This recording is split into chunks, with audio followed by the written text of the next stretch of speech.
good day! We're back again with another vlog. And for today's video, we're going to talk about dependent and independent variables. So first, let us define the terms. Okay, variables is a symbol that may take different values. It is usually represented by letters like A, B, M, N, P, X, and Y. Usually, ito yung ginagamit nating mga letters in our alphabet. Okay? And also, you may use any letters in the alphabet. But these are the usually. Okay. Next. While independent variable, it is a variable that stands alone and whose value does not depend on the other variable. Kaya nga siya independent, hindi siya pwedeng may depend sa ibang variable. Or, it may also refer as the input of the function. Okay, and the last one, and the last term is dependent variable. It is something that depends on the factors, okay? Unlike dun sa independent. And it is affected by the changes on the independent variables. Okay? So, nakakonect pa rin siya doon sa independent natin. Pwede raw siyang maapektuhan ang changes on the independent variable. And it is, or it may also refer as the output of the function. Okay, let us move on to our example. Okay, in our example, time of work, or the underline first in the sentence, time of work is our independent variable. Causes change in salary. Our salary here is our dependent variable. So, yung complete sentence niya, time of work causes a change in salary. Okay? Ito yung ating independent variable. Ito na may dependent variable niya. And it isn't possible that salary could cause a change of time of work. Tama ba? We can also say that mas okay is your salary is affected by the time you spend working. Okay? Ito yung ating sentence kanina. Much better na ito yung ating magiging sentence. Because, ulitin ko, and it isn't possible that salary could cause a change in time of work. Okay? Medyo technical tayo rito sa mga wordings natin. Okay, ito yung ating independent variable. Ito yung ating dependent variable na mas okay nung ginamit natin ito. Into this sentence, your salary is affected by the time of you spent working. Okay, let us move on to another example para mas maintindihan po natin. Ito yung mga example natin sa independent variable. Tinable na natin para makita natin yung difference between independent variable and dependent variable. Okay, the number of ounces of water in pot. While sa dependent variable naman, the number of hours boiling. Okay? Yan, kapag ito yung pagkakakonstruct, independent variable siya. The number of ounces of water in pot.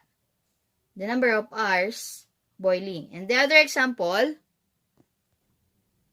the volume of the gasoline, yun yung independent variable natin. Yung dependent variable naman natin, the distance covered. Okay? Yung independent variable, it makukuha natin yung ibig niya sabihin, specific, yung volume of the gasoline. While in independent, the distance covered naman yung tinutukoy niya. And the other examples, sa independent, number of months grown. Okay? Sa dependent naman, height of a plant. Okay? Dito, may mga tinutukoy siya na exactly na ibig sabihin. Yung ounces, volume, months, years, okay? Meron siyang specific na tinutukoy na variable.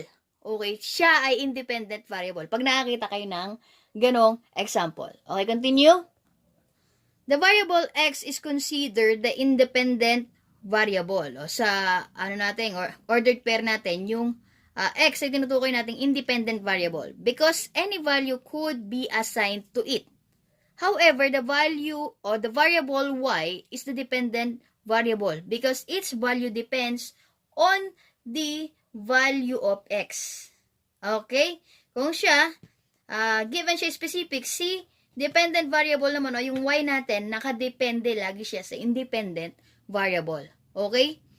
We use the sentence dependent variables depends on independent variable to determine which of the word or phrases represent the dependent or independent variables.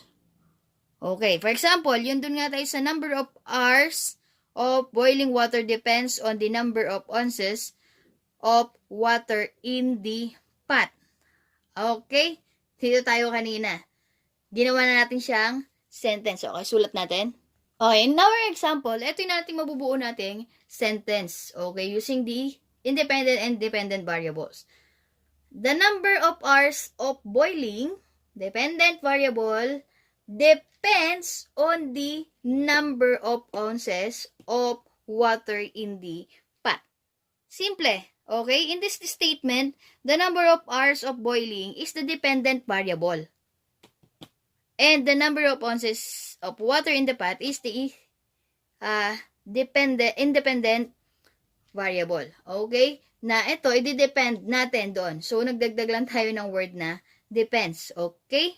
Let us move on now to another example para mas madali nating maintindihan. Okay, in example number 1 natin. Okay, the number of seats, pasensya sa sulat po, pangit. The number of seats in the movie theater determines how many tickets can be sold. So, dito identify natin kung ano yung dependent variable niya and yung independent variable dito sa ating sentence. Okay? So, yung ating dependent variable sa ating sentence is yung ticket that can be sold. Nakadepende siya doon sa number of seats. Diba? Ulitin natin, the number of seats in the movie theater determines how many tickets can be sold. Hindi mo malalaman kung ilan yung ticket na masold mo kung hindi mo pupunan yung number of seats doon. Okay po. So, yung dependent natin is nakabase sa independent. Number of seats. Saka mo palang malalaman kung ilan yung nabenta mo na ticket. Okay? Gets? Okay, another example. Madali lang, di ba? Okay, number 2 example natin. Before my dad takes a trip, he checks his gas tank to calculate how many miles he can drive. So, ano kaya yung dependent variables natin? Ito, nakasulat na. Miles that dad can drive. So, ilan kaya yung miles na ma-drive ni dad? Tingnan natin independent amount of gas in the tank. So, bago natin makuha yung ating independent, punta mo rito. Okay? Ilan kaya yung miles na ma-drive natin? Dependent siya na nakadepende siya kay independent. Okay? Kung ilan yung miles na makukuha natin, syempre, tignan muna natin kung ilan yung amount ng gas ng tank. Okay? Kailangan muna natin, paano kung alaman pala ng gas is 1 liter lang, hindi mo aasahan na aabot siya ng 5 milya.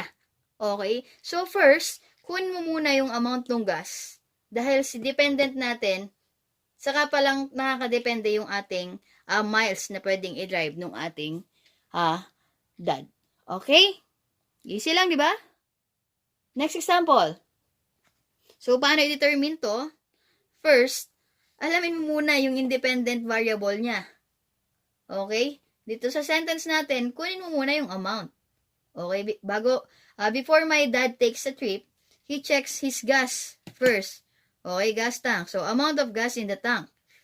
So, ito yung independent natin. Pwede na tayong depende rito. Yung dependent. Paano makuha yung independent?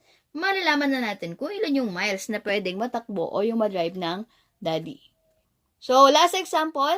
Okay, last example, number 3. The number of minutes in answering problem in the assignment. So, paano natin ma-determine yung ating dependent variable? Naalala nyo kanina yung lecture natin sa dependent variable natin? Ginagamitan niya ng mga word na minutes. Okay, naalala nyo po ba yung length?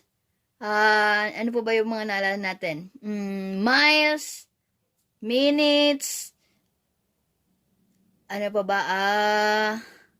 Yun yung mga pwede nating isulat dito sa ating independent. Yung tinatanong, yung specific. Okay, saka pala makaka-dependent yung ating variable. For example, dito sa ating problem number 3, our dependent variable is the number of minutes. Okay, our dependent variable in this example is the number of minutes to spend.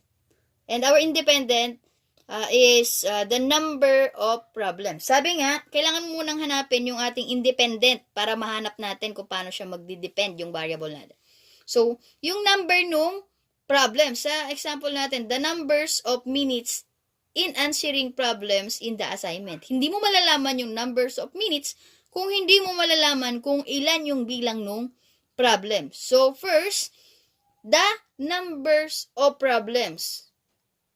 Yun muna yung hanapin natin. Ito yung ating independent. Saka pwede na mag-depend yung pwede nating mahanap yung dependent variable na. Kapag nahanap natin yung number of problems, malalaman na rin natin kung ano yung number of minutes to spend. Okay? Pansinin nyo yung sa sentence, lagi yung sa first, yung ating dependent, yung number of minutes, yun, yung kanina, yung ginawa natin, yung tickets that can be sold, gano'n. Hanapin muna natin yung makakasagot sa tanong o yung first phrase dito. Okay? Yung number of problems. Hanapin muna natin independent bago natin makuha yung ating dependent. So, nagets na po? Maraming salamat. Alam ko po, nagets na ng bawat isa. Okay, magalaw na yung ating camera dahil that is all for today. If you like this video, please leave a thumbs up, share to your friends, and comment down below. Pati sa mga classmates, pakishare para maisagot sa ating mga last. And comment down below your questions, clarifications, other, pwede yung i-comment din pati yung mga tanong sa ating mga last para masagot ni Teacher Maripa. And don't forget to subscribe to my YouTube channel, Teacher Maripa, and hit the notification bell para updated kayo sa mga bagong videos natin for more updates and for more videos. Annyeong, bye-bye. God bless. Stay hydrated, everyone. Bye-bye.